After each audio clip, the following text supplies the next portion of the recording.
How's it going with my renovation in Spain? Plastering, rendering AC units, painting, building walls, tearing out bathrooms, buying windows, surprise expenses? Unfortunately, yes. The last 2 months have been a doozy, and boy, have I learned a lot of lessons. Hi, my name is Nicole. Welcome to my channel, Travel to Money. In this video, I'm covering part 2 of lessons I learned on my latest trip to Spain, and this one is all about home renovations. You can check out part 1, which is lessons I learned about cars during this trip to Spain, right up here. Anyhow, let's jump in. So when I bought this house back in July of this year, we were thinking the house needs a new roof and a new kitchen. Not much more than that. I was thinking my contractor could probably have it finished before I arrived in early October.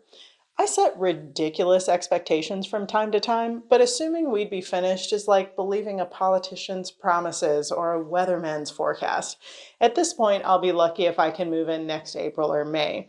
Part of the problem was that the only time I'd been in the house, I didn't know I was going to buy it, so I hadn't really paid attention to the details. Another problem was that first, after having a delay in the sale and then having the company that supplied the roof panels go on vacation for the entire month of August, that meant that the massive hole in the roof let in a lot of rain and caused more water damage to the house. The roof didn't end up going on until I was already here in October, which was cool. I'm glad I got to be here for that. After being here, I realized that there are a lot of things on this house I could leave as is, but I want this to be my home in Spain for a long time, so I want to invest the time and money needed to make it the house I really want it to be. And that has come with a few surprises. Some pleasant, others not so much. I've also made some really dumb mistakes, and I'll be sure to tell you all about them. As you can imagine, some of the surprises have been financial, but let me take you project by project and tell you what I learned. First of all, plastering is an art, and not everyone can do it. My contractor, who knows how to do a lot of things, is not particularly good at plastering and rendering. It's one of those things that is common in Spain, but if you're not from here, there's a learning curve. So we realized we were going to need someone to plaster the top 2 bedrooms as well as the outside of the house. Because this isn't something my contractor does, I needed to find someone skilled at this. So like I always do, I went to the local Facebook group to ask for recommendations. Several people recommended 2 different men for the job, so I contacted both of them and asked them to come give me a quote. The first guy showed up and he was like, I might be available in January. Mind you, this was in early October, so months before he could start. When the other guy came, he said he could start the following week. Perfect. Now, this is where I probably went a little wrong. Most of the quotes I get are for a specific price, but he wanted an hourly rate. Now, I do pay my main contractor hourly, but he gives me a lower rate because he's a good friend, and he's also the hardest worker and most honest person I've ever met. In this case, the guy doing the plaster work was going to charge almost double what I pay my main contractor. Plus, I'd need to pay €10 every day for his gas since he had a bit of a drive. Plus, I need to buy the materials. Honestly, I was just glad he could get started the next week. But then I learned the lesson about people who work hourly. It literally took almost 3 weeks to have the bedrooms finished, and it cost me nearly €1,500, probably more if you included materials. I was like, dang, I'm just lighting money on fire.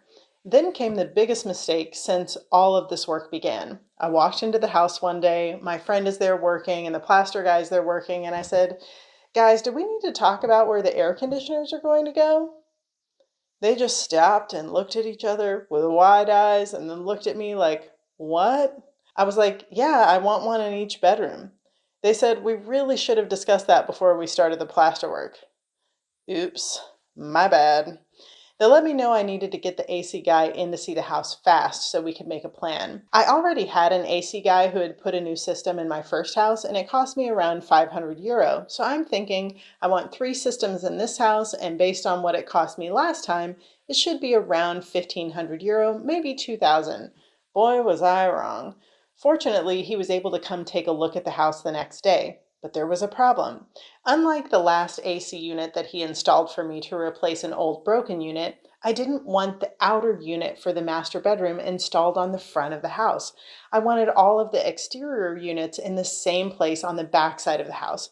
If you're not familiar, central AC is not really a thing here, so you add what is called a split unit to any room that you want to be air conditioned. I wanted one for each bedroom and then a large one for the downstairs living room. Well, one thing I didn't know about these units is that they drip condensation, not only outside, but also inside. And when the interior unit is attached to an exterior wall, they can run the drip line right outside. But if it's not attached to an exterior wall, they have to run a line through the other walls that run downward. And if it doesn't run downward, it needs a pump. The problem in this house is that I didn't want any of the AC units on the interior attached to an exterior wall. So the AC guy, my contractor, and I spent a good 30 or 45 minutes devising a plan that would work and that would cause minimal damage to the walls we had already plastered. It was a good thing he came when he did, because most of the work we had to do was in the hallway, and if he had come a day later, that hallway might have been plastered already. For the most part, there wasn't too much new damage to the walls, but the next problem was the price. I asked him to price out this work plus the installation of the 3 units. I should also mention that he was going to have to bring in an electrician to wire everything properly for the units. Well, he gave me the quote and it came in just under 4,000 euro. 4,000 euro. That was more than my new roof. Speaking of my new roof, if you want to see the pricing and installation process for that, you can check out this video right up here. I was a little shocked, so I talked it over with my contractor friend, and then I asked the AC guy to quote me for just the work and not for the AC units. With Black Friday just a couple of weeks away, I knew I could probably find less expensive AC units. He said that was totally fine, and to do the prep work was basically going to be around 1,800 euro. We agreed and he got everything rolling. He and another of his team were in the house on and off for about a week, setting everything up before the electrician came on the last day. I do think I'll be able to get all 3 AC units I need for about another 1,000 to 1,200 euro, so I will hopefully save around 800 or 900 euro over what I was initially quoted, but it still turned out to be a much larger expense than I had imagined. Okay, let's get back to plastering for a minute. My contractor friend mentioned to me that there is a guy on our street that knows how to plaster. He said, I don't know how good he is, but he did his own house down the street that you can look at. So I did, and it looked great.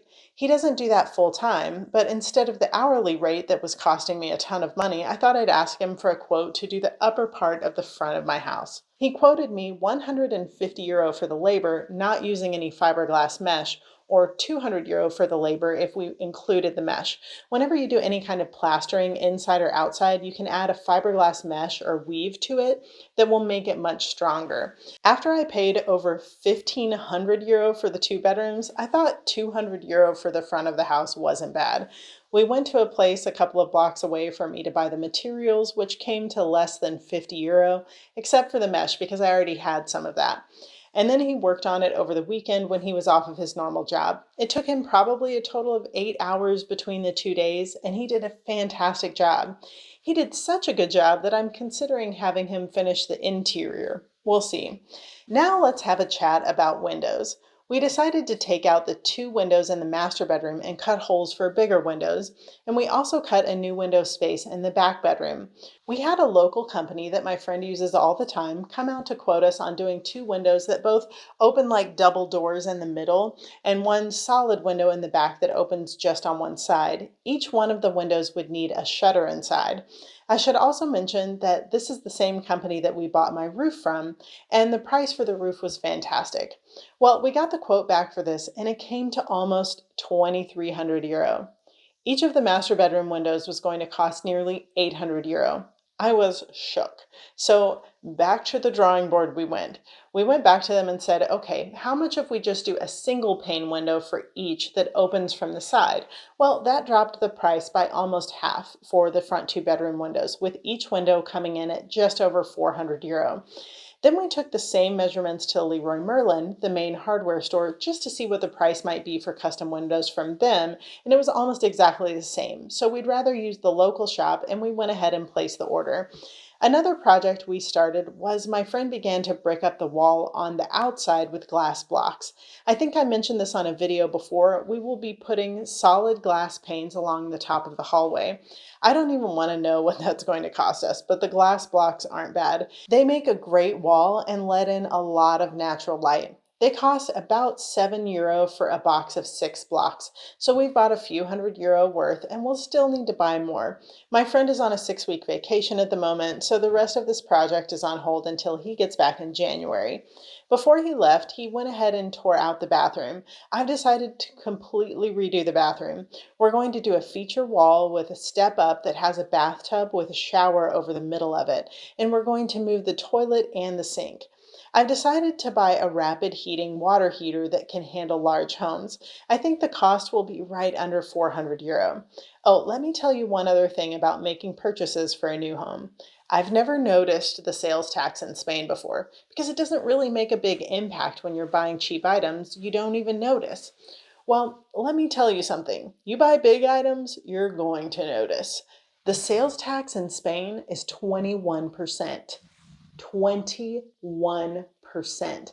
That's one of the reasons these quotes were so high. For example, the AC guy that quoted me almost €4,000 for the work and installation of the AC units, the tax alone on that invoice was almost €700. My bank account was not ready for that kind of tax. It's insane. So the only items in Spain that aren't taxed at that amount are home purchases, which are 10%, and apparently certain food items. I don't know what my total cost for remodeling this house is going to be, but I can tell you that it will definitely be more than I had planned. I think I'll be lucky if I can keep the remodel costs under 30,000, mostly because I still need to buy all of my appliances and tile for the entire house, not to mention the glass that we'll be putting over the hallway, plus all of the kitchen cabinets and all of the bathroom fixtures. Well, I'm tracking every single dollar in a spreadsheet, so I'll be able to show you when I'm done and hopefully give you a better idea of what this process is like. Now, I need to go make some money so I can pay for all this, so I'll see you later. Thanks so much for watching. Be sure to like this video and subscribe to join me every day where travel and adventure build financial freedom. I can't wait to see where your dreams will take you.